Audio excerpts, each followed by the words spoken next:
It occurred to me that unless and until one feels that one is living authentically, it's profoundly difficult to cultivate meaningful relationships. True self to true self. It's like a genuine kind of connection between people. Well, you can't do that if you're sort of living a facade and your relationships are all built around that facade.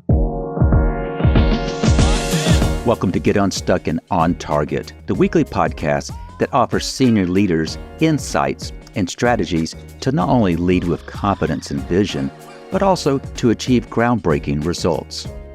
I'm your host, Mike O'Neill. I coach top-level executives on the power of ethical leadership to forge teams to be as united as they are effective. In each episode, join me for insightful conversations with leaders just like you, providing practical advice to help you get unstuck and propel you and your company forward. Let's get started.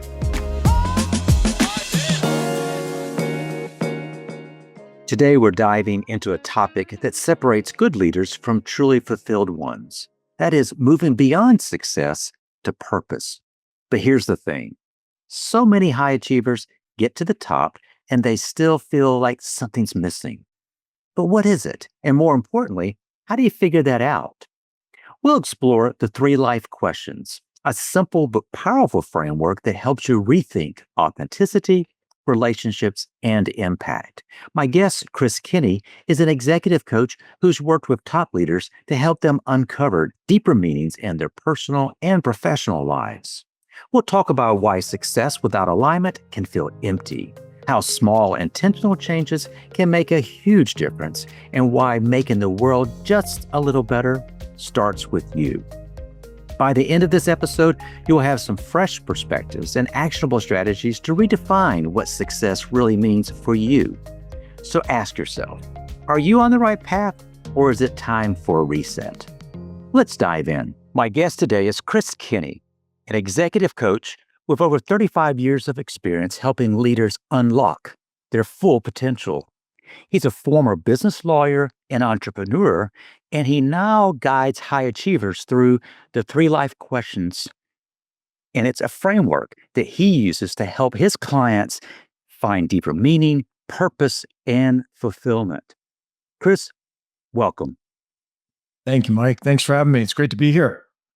Naturally, we're going to talk about the 3 life questions. We'll get to that in just a moment. But in my introduction and in my conversations with you, this term fulfillment kind of gets batted around. And I know that you focus on helping leaders kind of uncover their deeper purpose. Can you kind of explain to our viewers, to our listeners, what fulfillment beyond success really means? And why is it a challenge for so many high achievers? Great question. And you're right. It does get kicked around quite a bit, various media. And I suppose one of the reasons why it's challenging to define it is because for each individual, it's unique. It really is unique to them. So let me answer it by saying this. It's much more of a feeling, a felt sense, internal sense of well-being that one feels that one is either living or walking toward living their reason for being here. I'm not convinced, frankly. And I'm a somewhat spiritual kind of person. I'm not entirely convinced that any of us really knows our purpose until we get very close to the end, or maybe at the end and you sort of look back. I mean, there are some people who know what they want to do with their lives, like in terms of their career. Mm-hmm. But this sense of overall fulfillment, I think is a holistic kind of view of one's way of existing in the world. And so that naturally then brings into the discussion or the thought process, one's relationships with other people and what one is doing for living. So there's a whole bunch of components to it. I'm sure I have not added any clarity to the definition with what I've just described, but I think it's a pretty broad kind of topic, but it ultimately results in a feeling that someone has. I'm confident you are going to be adding clarity as our conversation continues. Chris, I don't know if I've mentioned to you, but one thing that kind of intrigues me about you is that you came to coaching through maybe a non-traditional route. You just used the word feeling 2 or 3 times in the last few minutes, and as a lawyer, I always think of lawyers as that's mostly thinking. And I guess my question, you were a business lawyer, very successful in that role. You're an entrepreneur, and now you're coaching. How Yeah. do you kind of tie some of your natural skill sets with what is it we're talking about right now? What makes you unique with that type of background to be an executive coach? I've a couple of things. One, certainly the legal training and the experience is very much about issue spotting. Hmm. You may not have to have all the answers. Obviously, when you're hired as an attorney with a certain area of expertise, there's an expectation on the client's part that you you do know something about Mhm. the topic. Um, but certainly, as a young lawyer, your job is to identify what the issues are. Mm. So, how does one do that? Well, when you're in an academic environment, it's, studying whatever you're reading, etc. But when you're out with clients, when you're dealing with real clients, I think you have to develop a good ear. You have to be able to listen, not only to what is being said, but perhaps more importantly, to what is not being said or not being said very directly, and listen for those things so that you can ask additional questions Mm. to get clear on what's really going on with the situation before you launch into a recommendation. And I think that very much ties into coaching because, as you know, you're an extremely effective coach yourself. I mean, the role that we tend to play, I think, if we're good at what we do, is listening and reflecting back, almost like a therapist, but you're really asking a lot of questions to invite the individual that you're coaching to have a better thought process for themselves so they can arrive at their own answers. So I hope that helps. Does that answer your question? It helps a great deal. You mentioned the power of questions. You've actually built an entire coaching framework around the 3 life questions. I'd like to kind of unpack those if you don't mind, just for the benefit of an overview. What are the 3 questions? And we'll go through each in turn. Sure. Yeah. The first question is, am I living authentically Okay. from my true self? The second is, am I cultivating meaningful relationships? And the third is, am I making the world a little better? Those are the 3. I'm writing these down, so I want to refer to those, make sure that I speak to them correctly. The order, am I living authentically? Am I cultivating meaningful relationships? Am I making the world a little better? Yeah. Did these come to you almost in that order? Great question. No, I don't think they did come precisely in that order. Um, and what's interesting is for individuals who are very successful in what they do, primarily, let's call it in their career, right? Success in your career. Most individuals will feel like they can answer yes to that one. So that one is probably the one that sort of popped up first.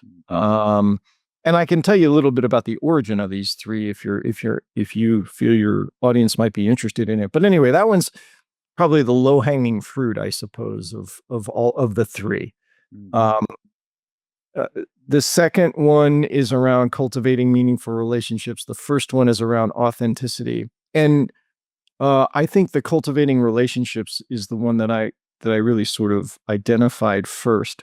But what occurred to me later, as I put the three of them, sort of organized the three of them, it occurred to me that uh, unless and until one feels, that one is living authentically, it's profoundly difficult, I think, to cultivate meaningful relationships, right? Because a meaningful relationship is sort of true self to true self. It's like a genuine kind of connection between people. Well, you can't do that if you're sort of living a facade, and your relationships are all built around that facade. So that's the reason why that one ultimately found itself in first place. Well, let's speak to that.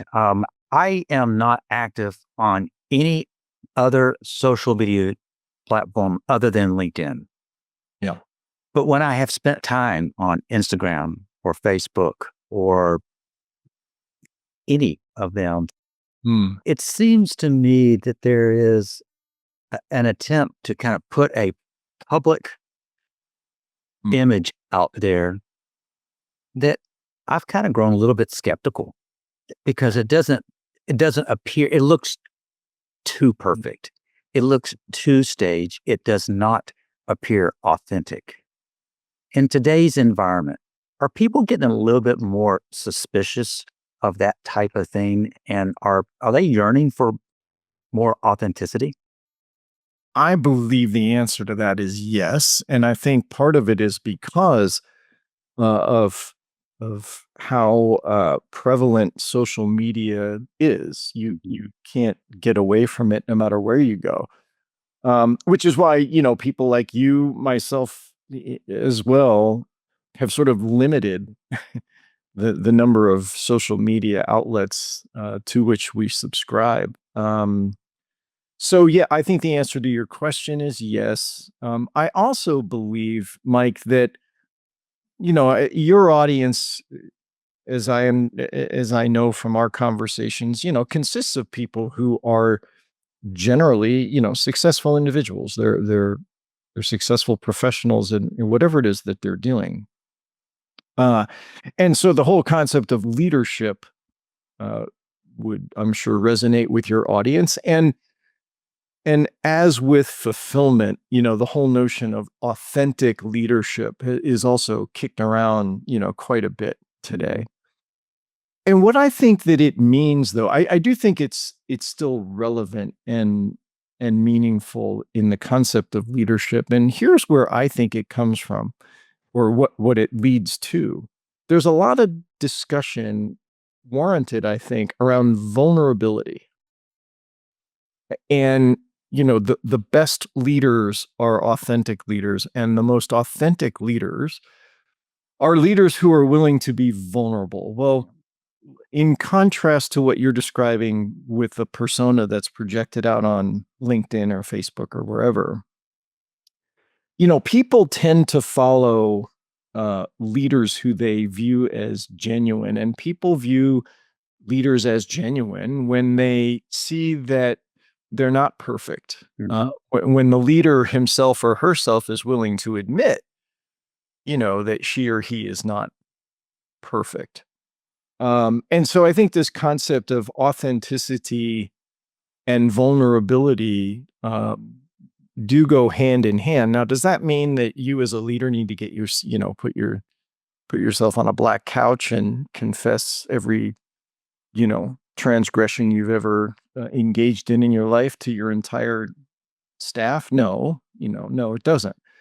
But what it does mean is that, you are willing to do the exploration internally about what matters most to you, what's truly important to you, and perhaps, maybe most importantly, to admit that you don't have all the answers to those questions, or maybe dozens of others. Mhm. So many of us are we feel that leadership is around knowing all the answers to all the questions. And I think the opposite is true. So I do think people are seeking that kind of connection with other people. And I think that only happens when you have sort of a flawed human being connected to another flawed human being. Well, I mentioned connected to other people. That kind of begs that second question: cultivating meaningful relationships. Yeah. I know it's been said you can't really choose your family, but what I would throw out to you is in your work as a coach, the kinds of relationships that your clients choose to work on. Is there a pattern that you see emerging? Yes, I think so. Let me answer that in two ways. One, the clients that I work with have probably followed a pattern in which they were working principally on external relationships, relationships with their staff, perhaps relationships with, their spouse and their kids, that kind of thing. And where I tend to take them, and the ones who like working with me are willing to do this, is what's your relationship with yourself? Mm, mm, Uh, because unless and until you are willing to um, examine that a little bit beyond sort of a superficial, oh yeah, everything's great, Chris. I'm cool. I'm like, yeah, I love myself or whatever it might be. mhm. Unless you're willing to take a hard look at some of the baggage perhaps that you carry around. And look, I put this in, here's how I put this, Mike. We all carry around within ourselves what I refer to as psychological flab, Hmm. FLAB. And what is that? And this flab that we all carry around is very much learned during the course of our upbringing and our young careers, etc. What does that stand for? Well, the F stands for fears. Mm, Okay. The L is labels, labels we assign to ourselves or to our world.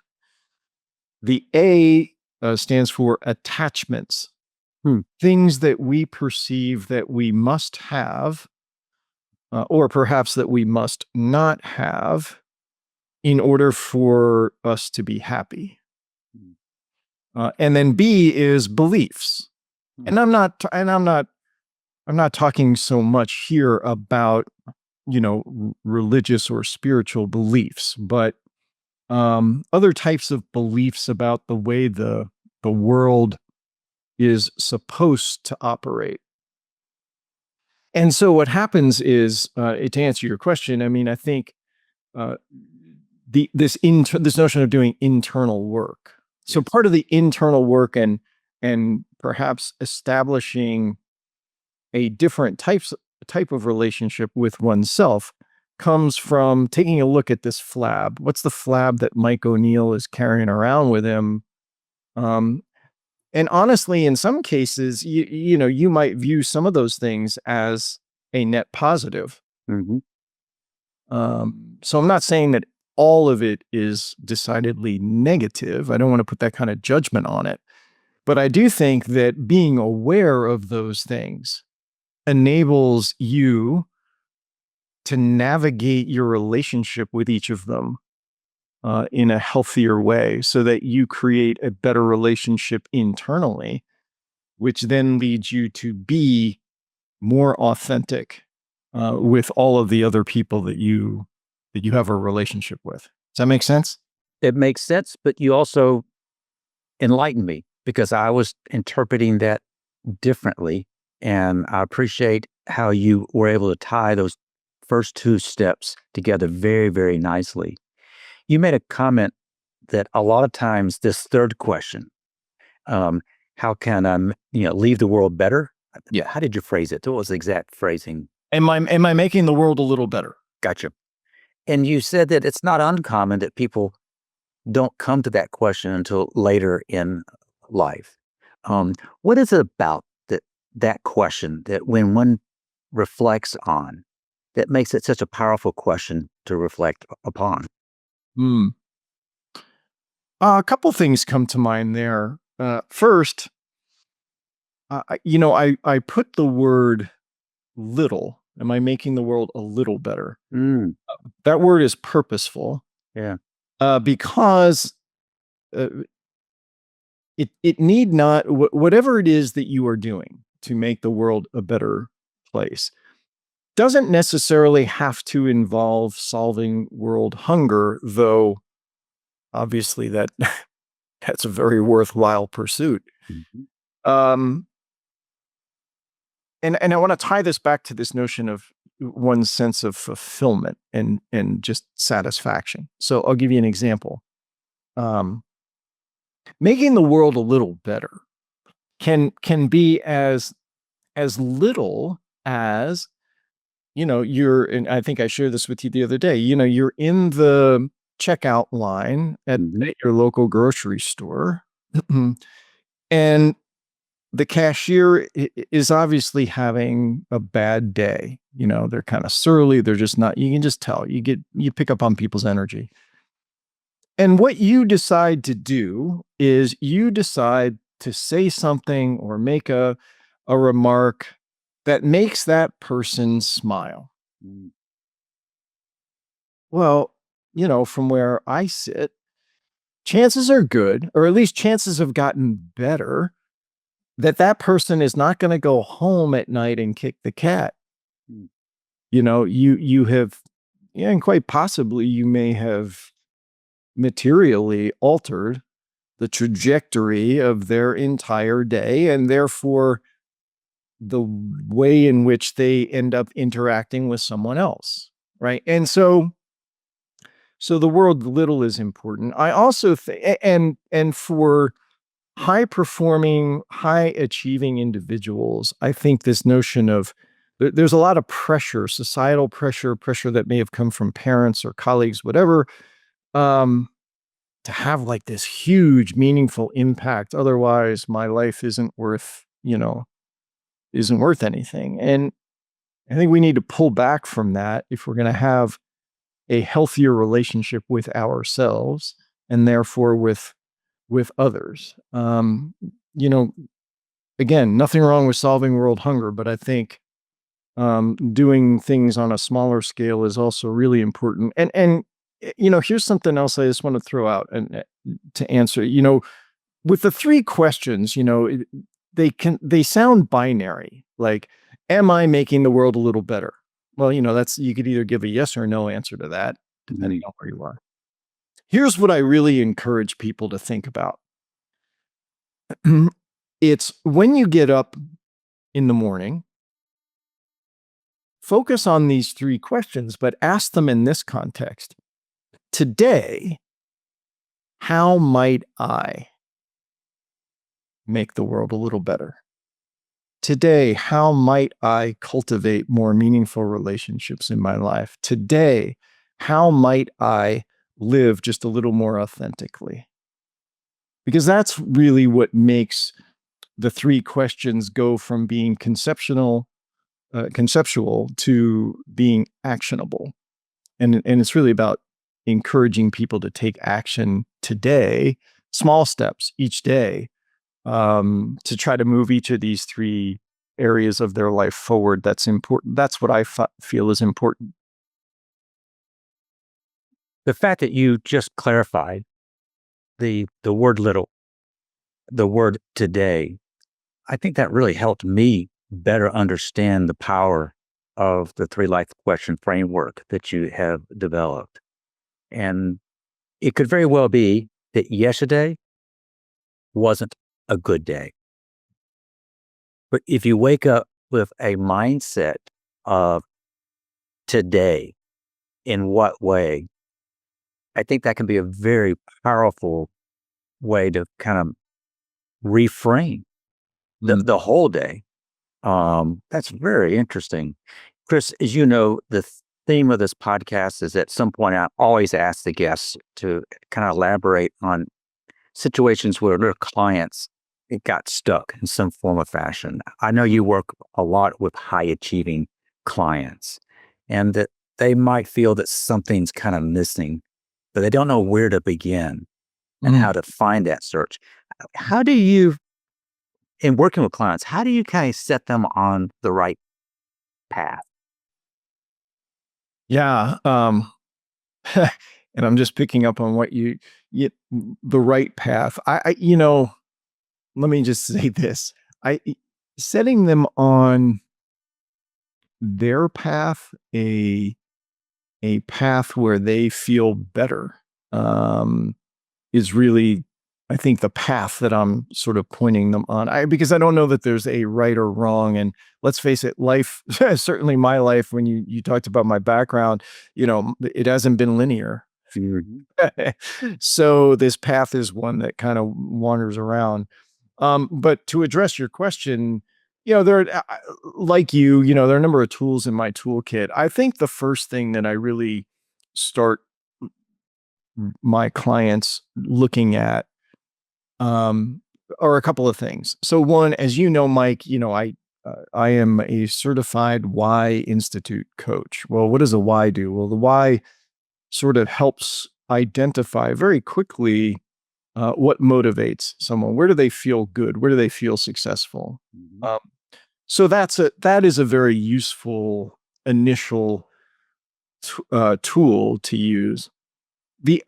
I invite people to examine their values, Mhm. um, their character strengths. So there are a couple of tools that help me get a clearer picture of who the person is and what's important to them. And then from there, Mike, I really start digging into this sort of flab analysis. What are the fears, the labels, the attachments, and the beliefs that you're carrying around with you, that are so second nature to you that you feel that they are a part of you. And yet, the truth is that every one of those things is learned. Mhm. And so being able to see it, again, not so much judging it as good or bad, right or wrong, but being able to see those filters, as being things that drive one's perception of reality, and therefore the decisions, that each of us makes, I think is an important place to start. I also just want to say this, um, lest any of your listeners or viewers feel as if A, I have all of this stuff all figured out, and B, that I'm never colored in my decision making or my view of the world by my own flab. No, that's simply not true. I mean, it happens all the time. It happens every day. My What I am doing more and more of through it and through the work that I do is, I'm becoming much more aware of the power of these things in my own life, Mhm.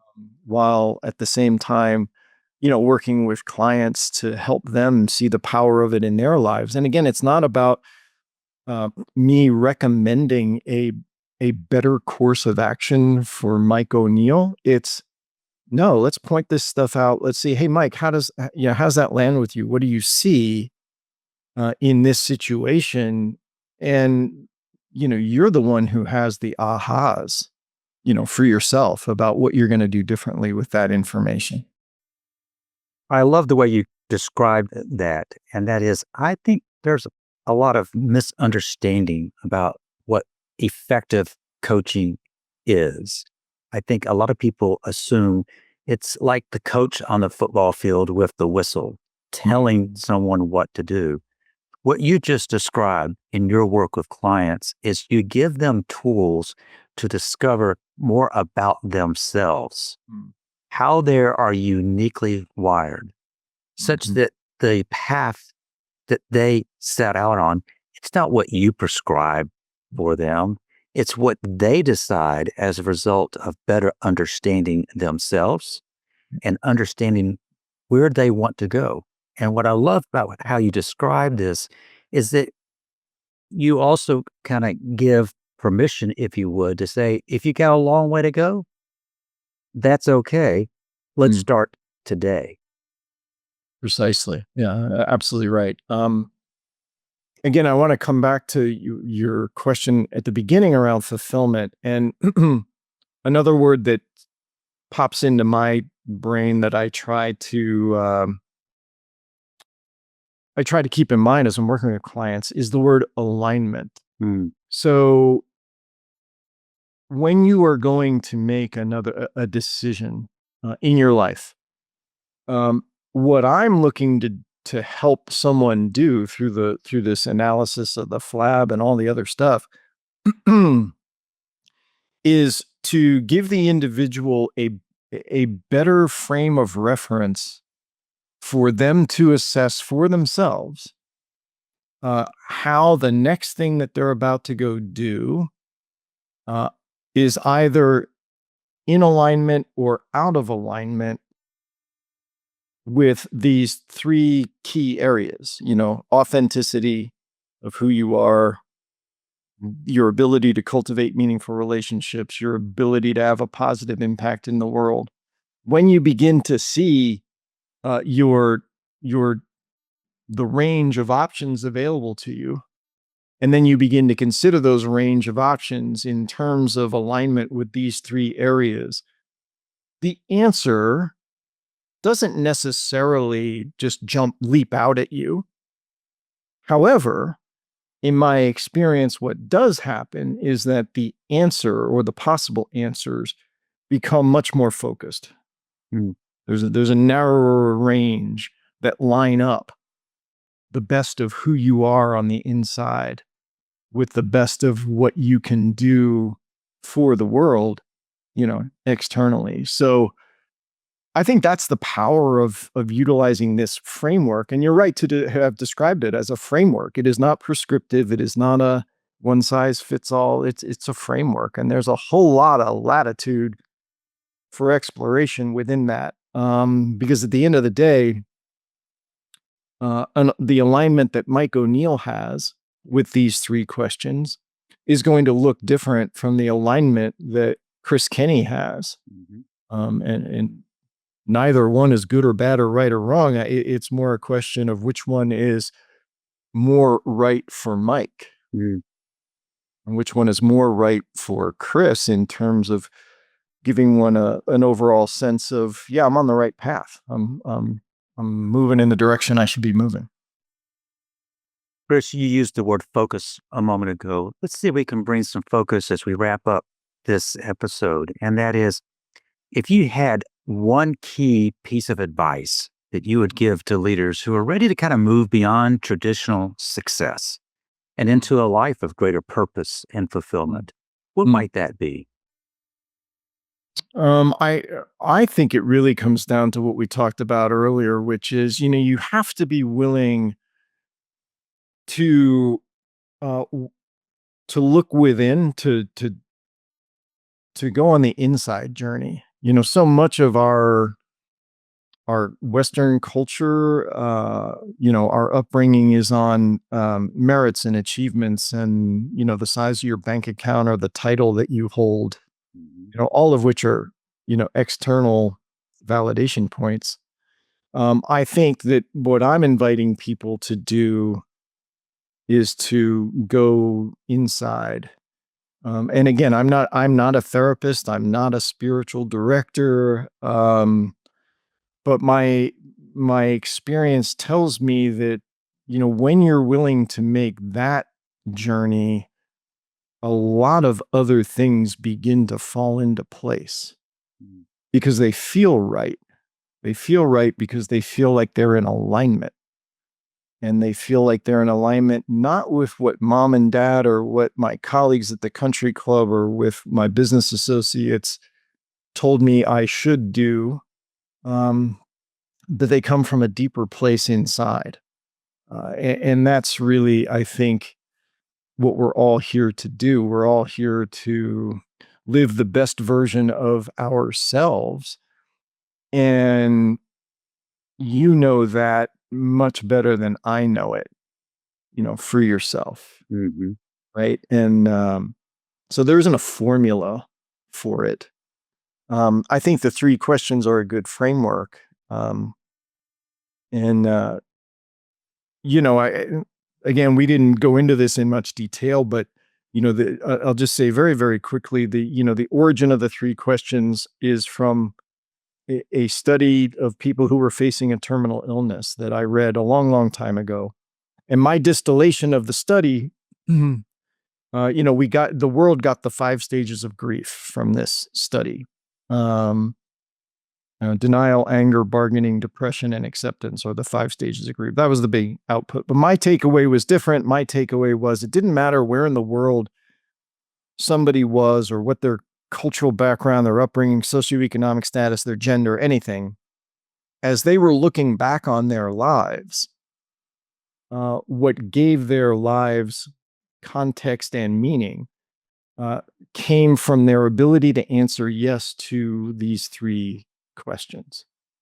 And therefore, that's really sort of where it came from. And that's why I think there's power behind the framework,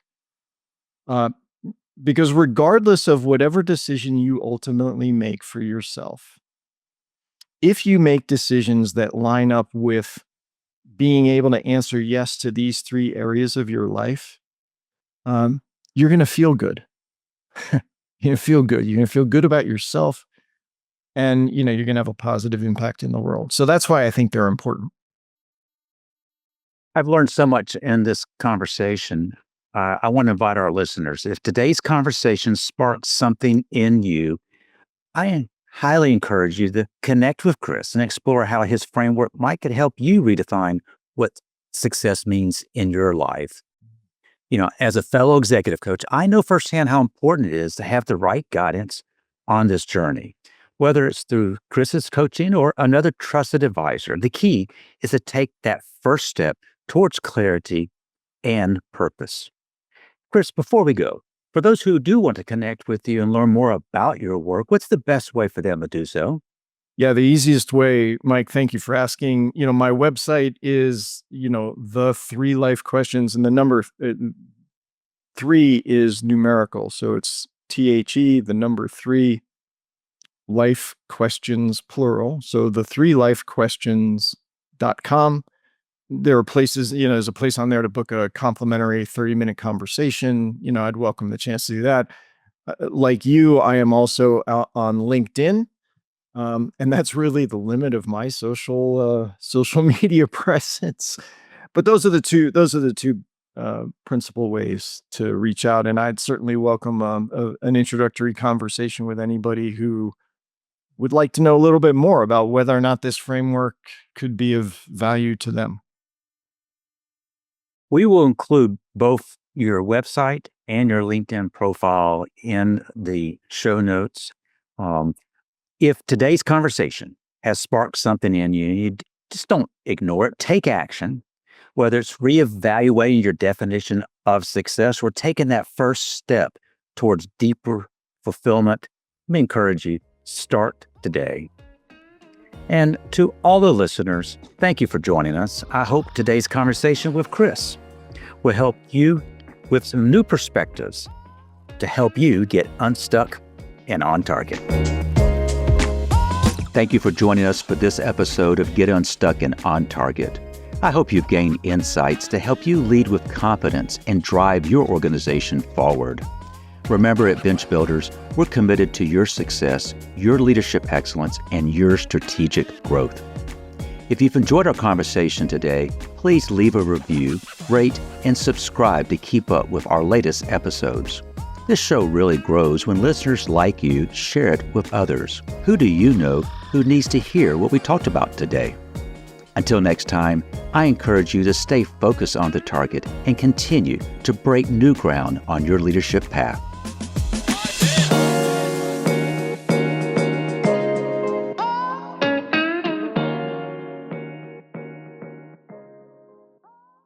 This show is powered by Media Leads.